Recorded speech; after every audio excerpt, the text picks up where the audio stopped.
Ayun, after na ako ay pinaalis sa line nung stewardess sa Hong Kong, umalis ako doon sa pila at sinabi nung OFW sa akin na domestic helper na isi-seminar pa kami dito kasi ng 1 hour. So, kung hindi ka naman mamamasukang katulong sa Hong Kong, hindi dito ang pila mo, doon ka sa tourist line. Eh sabi ko, pinalis ako nung stewardess na yun. Eh di, bumalik ka uli doon, baka mahuli ka ng pila. Eh, papalabas na tayo ng airport ng Hong Kong. Kasi yung airport ng Hong Kong, hindi ka pa totally nakalabas doon. Sasakay ka pa ng train para makalabas pa ng airport. So, nung pumila uli ako sa tourist line, kasunod ko uli yung foreigner, namewang na naman yung stewardess, namewang na ganyan.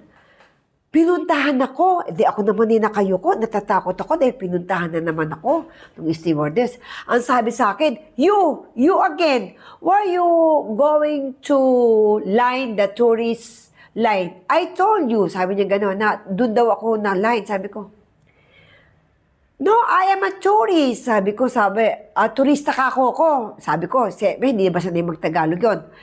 Dahil hindi sa Tagalog at yes or no lang ang baong ko. Alam mo ba, ang ginawa ko, mga BFF, sabi ko doon sa passport ko, kinuha ko sa bag, kinuha ko sa bag yung passport. Look my passport. Can you see that? I am a tourist. I am a tourist, guys. Sabi ko, I am a tourist. Magtuturista ka ako. Look my passport. Can you see that? Can you read that?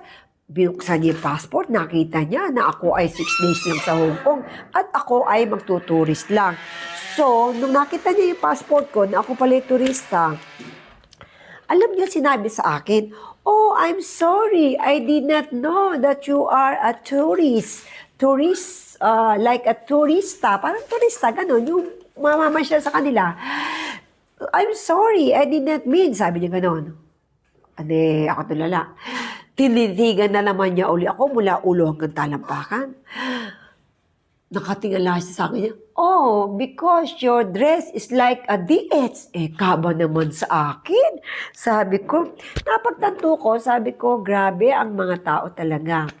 Isa realidad, ganun talaga ang mga tao ngayon sa mundo. Kapag ang suot mo ay parang hindi ka mayaman, hindi ka mapapagkamalang may kaya.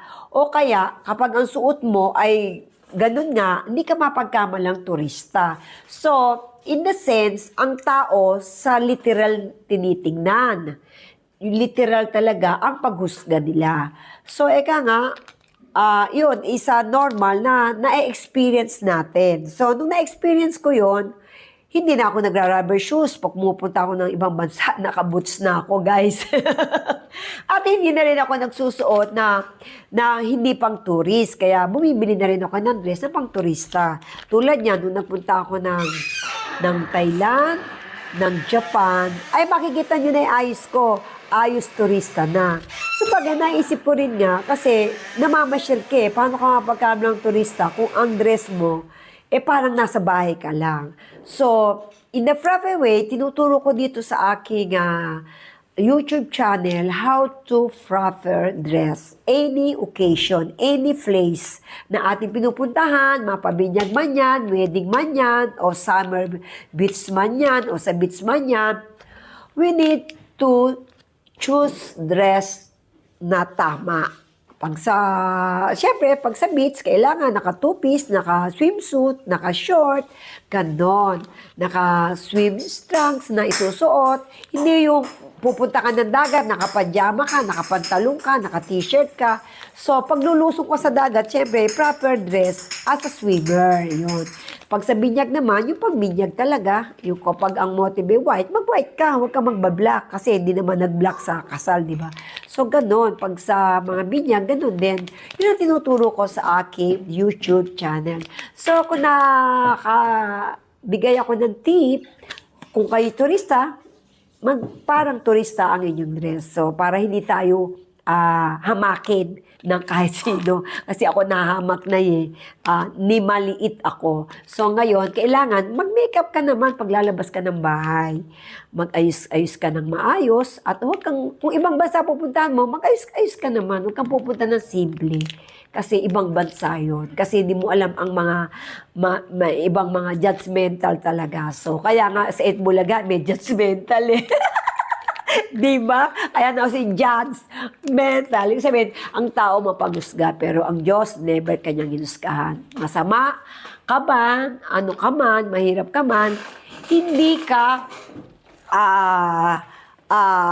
hahayaan na i-judge ng Diyos. Ikaw at ako ay mahal ng Diyos, maging sino ka man, masama ka man, o mahirap ka man, o pulubi ka man, o mayaman ka man. Ang lahat sa Kanya ay pantay-pantay. Pero dito sa atin bilang tao o realidad, di ba, mas marami daw kaibigan ang mayayaman. Ang mahihirap, walang kaibigan. So, masyado nilang nile-level up. Pag nasa down ka, no friends, no love, no everything. Pag nasa up ka, ayun, yun nga sinasabi nila na masyado nang mataas ang ere. So tayo man, maging milyonaryo ka man, maging milyonarya ka naman, please always humble yourself. Katulad ng Diyos, naging humble siya. Nagkatawang tao siya para ikaw at ako ay maligtas, para ikaw at ako'y mahalin niya, para ikaw at ako ay pagpalain niya, para ikaw at ako ay patuloy niyang gabayan sa oras-oras ng ating buhay. Ganun ang pagmamahal. No limitation. At kailangan, look into Jesus, the finisher in our faith. Jesus Christ ay nagpakumbaba at tayo rin matutong magpakumbaba. Huwag natin i-judge. Kasi kung nilait mong tao na yun, di mo alam, balang araw, nasa taas na pala. At yung nasa taas ka, biglang baksak. Ang mahirap dyan ay yung lagapak ng ganti ng panahon. Ang buhay natin, di natin alam. Pero ang Diyos ang nakakaalam. Kaya be humble and love one another. Bye-bye!